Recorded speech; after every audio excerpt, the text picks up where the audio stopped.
मजनूपति, अब तो हद हो गई। ठान कर बैठे हो क्या कि जिंदगी में सुधरना ही नहीं है? अरे बेबी, मैंने क्या किया? मैं तो बस उसकी मदद कर रहा था। उसने स्माइल किया, उसे बोलो ना। यार पत्नी हो मेरी, इतना भरोसा तो करो अपने पति पर। I love you baby. पति पर भरोसा है लेकिन उसके अंदर के मजनू पर नहीं है। अब इतने क्यूट पति को तुम्हें संभाल कर तो रखना ही पड़ेगा ना। मेरा क्या कसूर बेबी? ओह बस हाँ, ये क्यूट वाला नाटक ना मुझ पर नहीं चलेगा। और जो भी क्यूटनेस है, प्यार है, वो सिर्फ मेरे लिए है। ये छिछोरपंती छोड़ दो। शीनू और चीनू की शादी को 1 साल हो गया। दोनों की है तो लव मैरिज और दोनों के बीच लव भी बहुत है, लेकिन उस लव की ट्विस्ट कुछ अलग ही है जो आप देख ही सकते हैं। ओए छिछोरा मत बोलो, इज्जत बहुत है, किसी से भी पूछ लो। अगर कोई मुझे छिछोरा बोल दे तो। हाँ हाँ बस सब जानती हूँ मैं। इस पर शीनू किलसते हुए किचन में चली जाती है, जिसे देखकर चीनू भी हंसते हुए उसके पीछे पीछे चल देता है। क्या है, पीछा क्यों कर रहे हो? अरे अपने घर में घूम रहा हूँ, तुम मेरे आगे आगे क्यों चल रही हो? परेशान करके रखा है। देखना एक दिन रोओगे मेरे लिए, फिर मेरी कदर मालूम होगी। अरे चल झूठी। इसी तरह दिन बीतते हैं और दोनों की नोक झोंक के साथ हंसी खुशी लाइफ चल रही होती है। एक दिन दोनों शॉपिंग के लिए मॉल जाते हैं। आज देखो कैसे तुम्हारी जेब खाली कराती हूँ। अरे मेरी जेब में तो कुछ है ही नहीं, खाली क्या करोगी?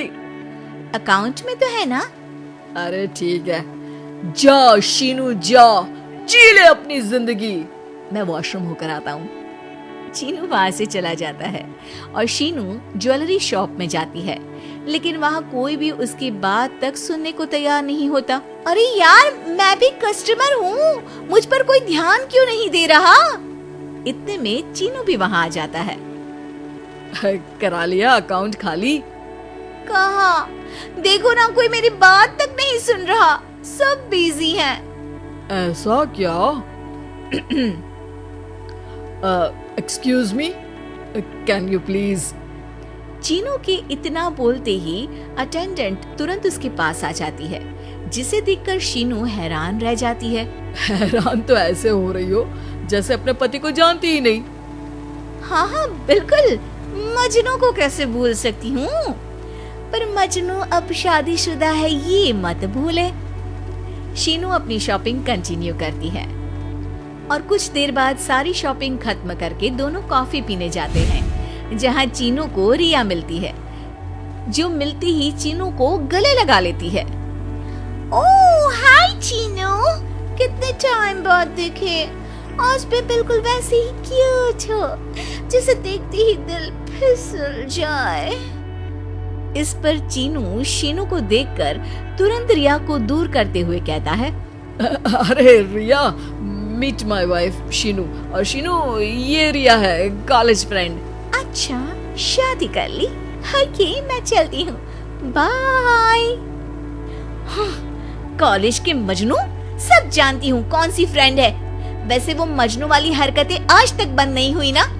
गले तो देखो कैसे लगाया था, जैसे उसकी पर्सनल प्रॉपर्टी हो। भूलो मत, तुम सिर्फ मेरी प्रॉपर्टी हो, और इस प्रॉपर्टी पर किसी ने नजर डाली या तुमने किसी को देखा भी तो दोनों की आंखें नोच लूंगी। ऐसा बोल शीनू गुस्से में वहाँ से चली जाती है, लेकिन इस बार चीनू उसके पीछे नहीं जाता। अरे बिना कुछ करे सुना गई, अपने आप आएगी वापस। चीनू शीनू का इंतजार करते हुए वहीं बैठ जाता है। इसी तरह कुछ घंटे बीत जाते हैं, लेकिन ना शीनू वापस आती है और ना ही उसका फोन आता है, जिस पर चीनू घर पहुंच जाता है, पर शीनू वहाँ भी नहीं होती। ये सब देख वो बहुत परेशान हो जाता है। अरे ये कहाँ गई? इतनी देर हो गई, अभी तक तो उसे वापस आ जाना चाहिए था। चीनू सभी रिश्तेदारों और दोस्तों को कॉल करना शुरू करता है, पर कहीं से भी शीनू का कुछ पता नहीं चलता। कहीं गुस्से में इधर उधर तो नहीं निकल गई? अरे पर जाएगी कहाँ? पूरा दिन बीत जाता है। लेकिन शीनू की कोई खबर ना मिलने पर अब चीनू उसे ढूंढने बाहर निकलता है। अरे कहीं उसे कुछ हो तो नहीं गया? नहीं नहीं, मेरी शीनू को कुछ नहीं हो सकता। कुछ समझ में नहीं आ रहा, कहाँ जाऊं, कहाँ ढूंढूं उसे। अब चीनू सभी पड़ोसी और आसपास के मार्केट में ढूंढ आता है, पर कुछ पता नहीं चलता। पूरा एक दिन बीत जाता है। चीनू परेशान होकर आसपास के सब अस्पताल में भी चेक करने लगता है, लेकिन हर जगह से हताशा ही मिलती है। मैंने क्या कर दिया? वो मुझे अच्छे से जानने के बाद भी मुझसे कितना प्यार करती है, और मैंने इस मजाक मस्ती में अपने प्यार को खो दिया। गुस्से में न जाने क्या कर बैठी होगी। अब उसे कैसे बोलूं कि मैं उससे कितना प्यार करता हूँ। लगता है मुझे पुलिस कंप्लेंट करनी चाहिए। चीनू के ऐसा बोलते ही उसके पीछे से आवाज आती है। कहा था ना, एक दिन मेरे लिए रोओगी तुम मजनू जी। पता चल गई ना पत्नी की कदर। शीनू को देखते ही चीनू तुरंत उसे गले लगा लेता है। कहाँ थी तुम? पता भी है मेरा हाल क्या हो गया? अगर मुझे टेंशन में कुछ हो जाता तो? वैसे तुम थी कहाँ? चल झूठे, तुम्हें कुछ नहीं होता। वैसे मैं रिया के घर थी। आखिर तुम्हें सबक जो सिखाना था, इसीलिए उसे अपने प्लान में शामिल किया, और आगे का हाल तो तुम जानते ही हो। तुम पागल हो, बिल्कुल पागल। ऐसा कौन करता है? जान निकाल दी। दोबारा कभी भूल कर भी ऐसा करने की सोचना भी मत, नहीं तो मैं क्या करूंगा मुझे भी नहीं पता। हाँ हाँ, मेरे मजनू पति, तुम भी दोबारा मेरे अलावा किसी दूसरे के सामने ये मजनूगिरी मत दिखाना। बुरा लगता है यार।